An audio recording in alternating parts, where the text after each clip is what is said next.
Hi guys, Cindy the Scrapologist here. I hope this video finds you well.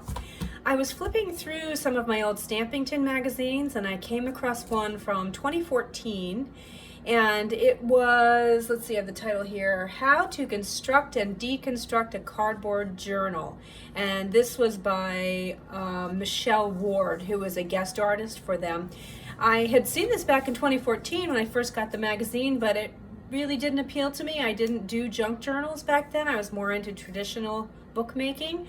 And so here we are 7 years later and flipping through this magazine, and it totally inspired me. And I had to drop what I was doing and make one. And I'm really super happy with the way it came out. It's strictly made from a cardboard box. Here's the journal. There's the front. There's the spine. And there's the back. And each of the panels or the pages on the inside are also made from cardboard. So if you stay tuned, I'm going to show you how I made this. And the link is below for Michelle's tutorial as well. Stay tuned. So to start with, I just cut apart a box using a regular box cutter. You can even just tear it if you want. And then I cut these squares down to smaller squares. I cut them to 5 by 10. And when I'm cutting cardboard or chipboard or anything like that, I just like to use my rotary trimmer and my quilting ruler. You have to pass by several times, excuse my head here, to be able to get through both layers of the chipboard, but it seemed to work pretty well cutting these panels down.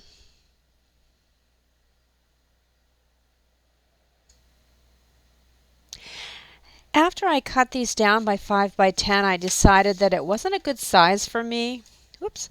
And so I cut it down to 5 by 9.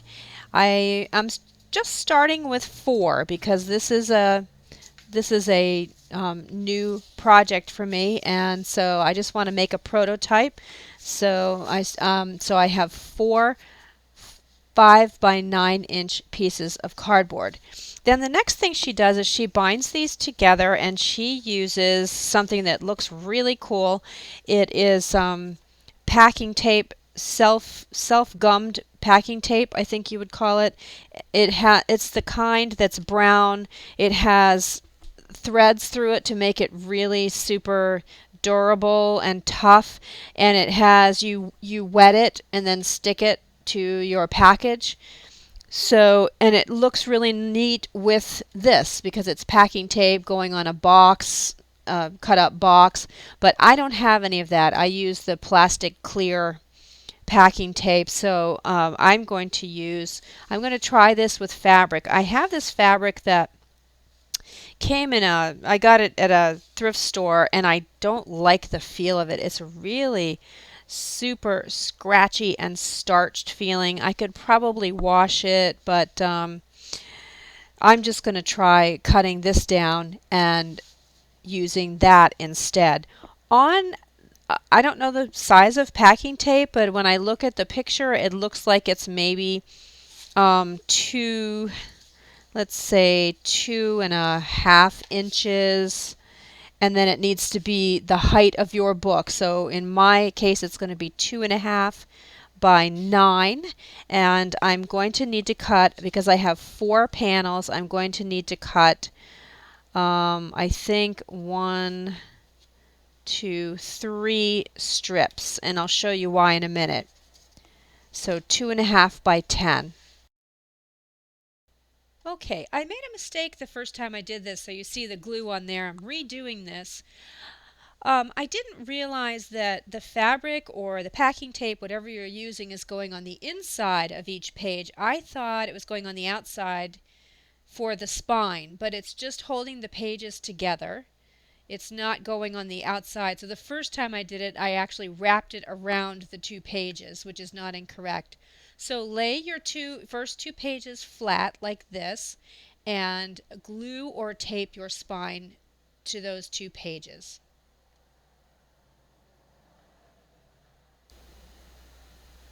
Okay, so I did the next one off camera. I had to kind of experiment a little bit.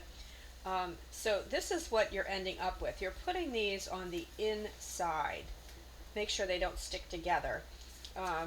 So let me just do the last one and show you how I did this. So then once you put the first one on, then any successive ones that you want to put on, you're going to put it on like this, and then flip this over.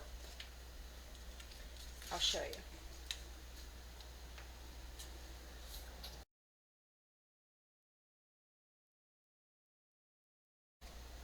So for each I can't say that word today. For each successive one that you want to do, then you just put it halfway. So half is going to go on your top piece of paper, like this, and then the other half is going to go on your other piece of paper, or cardboard, I should say.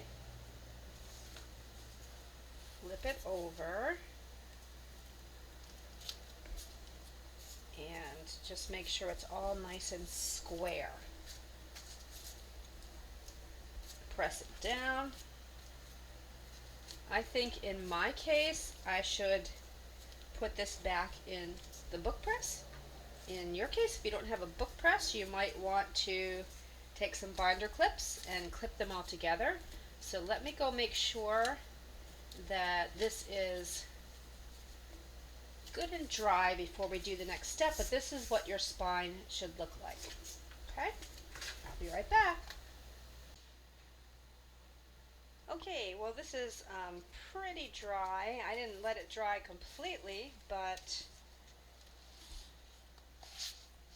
it's still a little gooey, but I wanted to make sure that the glue isn't sticking my pages together. So far I'm loving the look of this, so fun. And the back is already deconstructed, but I'm going to show you how she deconstructed the front. This is the fun part. So take an awl, or I also have a paper piercing tool. She uses a wooden skewer, so take whatever you have on hand and start kind of picking apart some of the paper so that you end up with some of the corrugated areas showing. So just do as much or as little as you want to do.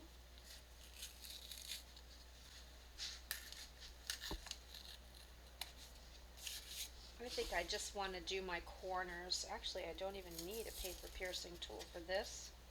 This one's pretty thick corrugated cardboard, so it's coming off easily. I think I'll just leave it at that. Well,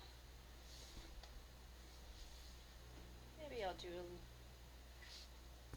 a little bit more in this corner too. No, not in the corner. Kind of here. I'm going to use the rule of thirds that I taught in one of my other classes, my collage video. I'm not following my own little guidelines. And I can always tear more later. So then the other thing she does is she punched a design in the cover and kind of tore away at that too.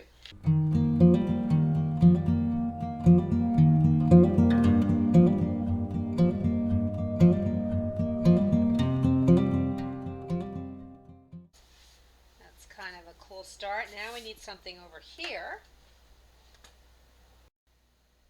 So what I did off camera is I actually tried to stencil a word up the spine. You'll see my little I there in the bottom left hand corner. It kind of looks like a J. And I decided that it wasn't wide enough. It just didn't work out. So now I have a stencil and I'm going with a bigger flower because you need more surface area, because you punch your decoration, whatever you want on your cover, and then you're going to cut out with your X-Acto knife, you're going to cut out sections of the flower. So go with something that's has a little bit wider surface space.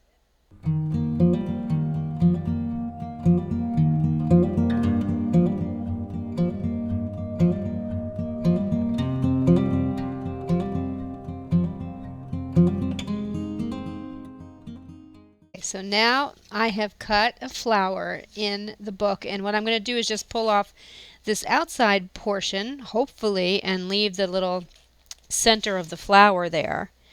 And I'm going to try to just pull off the top layer so that we can see the corrugation.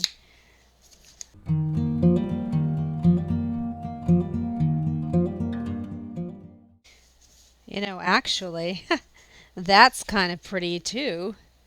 If I just left it like that and had a nice 3D element on it, that's kind of neat. But I'm not going to do that. I want to show you what the look I was actually going for. But it's always fun to have a happy accident like that. Okay, there. Okay, so see how you can see the corrugated underneath, and I'm going to just pull away some of this paper.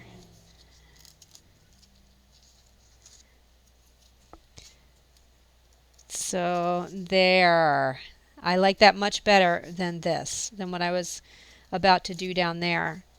So I'm going to do probably a couple more, and I'm going to have to find a way to do something over that, and I'll be right back. Alright, I did the other one and I kind of tore away here. And in retrospect, what I would do differently the next time is I wouldn't do such a busy pattern here because it kind of doesn't show up. I'm going to be able to take some paint or something and maybe I'll put some paint on it so that you can tell it's a swirl. But probably what I would do is do a more obvious pattern, like just go down in a big line here instead of trying to do a swirly. So I'm going to have to fix that. And this is a little too close to the flower, so I think what I'm going to do, I'm going to try inking up the chipboard that's showing on the edges to make that stand out a little bit more. And then what do we want to do with these? I think I want something around the border. Now I am not a mixed media artist, so a mixed media artist would probably have all sorts of ideas, and I'm a bookmaker. So I definitely want a border. Let me go see what I have that would make it pop a little bit. I think all I'm going to do is take some of my antique parchment acrylic paint and just with my finger go around one of the flowers. Whoa, I put way too much. I don't want to have color on here.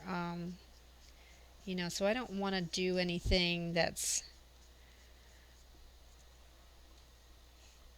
I don't want to do like red or anything like that.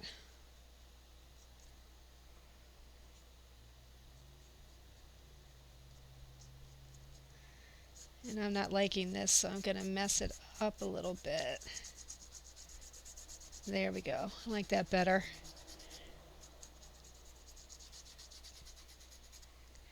There, that stands out a little more. And it's always fun painting with your fingers.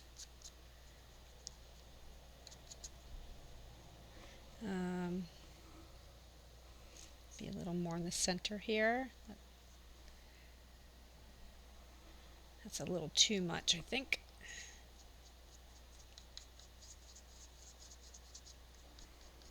There. Okay, that's a start. A little more vintage photo. And this is, I left this little piece of paper here kind of curling up.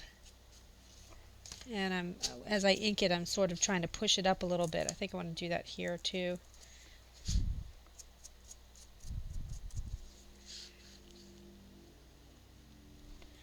All right. And perhaps I'll put just a tiny bit in the center of this flower. Yeah.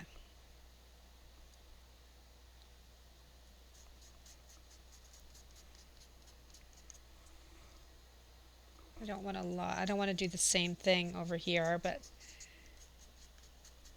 let's put a tiny bit around near this flower. Okay, well, I'm happy with this for my first try. I definitely, in retrospect, like I said, I wouldn't do this, and there's a big blank space up here. I didn't really use the rule of thirds on this, so for me, it's a little off. I may, if I figure out a way to fix this, I'll come back at the end of the video. I could always put some really thin tissue paper over it or something, but where it's my first one, I think I'll just leave it. And now you just decorate the inside. I think I'll put a nice pocket here. Should I decorate this with you? Actually, this video is getting a little bit long, so I will decorate this with you, but I'm going to do it in the next video. So I will see you in the next video, and thanks for watching.